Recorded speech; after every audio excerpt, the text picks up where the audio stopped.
Hello বন্ধুরা। তো এখন বাজে ওই 12:30 মতো, বাবু ঘুমিয়ে গেছে। তো এখন একটা সময় পেলাম যে আমি একটা গেট রেডি শেয়ার করব, তো তোমাদের সাথে শেয়ার করছি। দেখো, তো আমি দেখো এরকম একটা শাড়ি পরবো আর কি। এই যে এটা একদম সিল্কের শাড়ি, আর এই শাড়িটা আমি আমার বিয়ের প্রেজেন্টেশনে পেয়েছি। তো সেরকম আমার পরা হয় না, তো শাড়ি সেরকম আমি পরি না। তো তার সাথে আর কি মিশো থেকে যেটা শাড়ি নিয়েছিলাম, এই ব্লাউজটা, তো এটার সাথে একটু এরকম আর কি, এই শাড়িটার সাথে এই ব্লাউজটা পরবো, একটু অন্যরকম লাগবে আর কি। তার জন্য এটা আমি পরলে তো তোমরা দেখতেই পারবে। তো এটার সাথে এটা পরবো।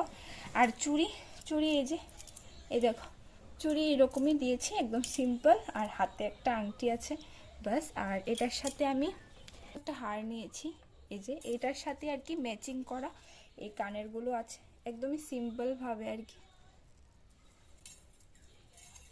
তো এগুলোই আর কি পরবো, তো পরলে তোমরা দেখতেই পারবে, ঠিক আছে।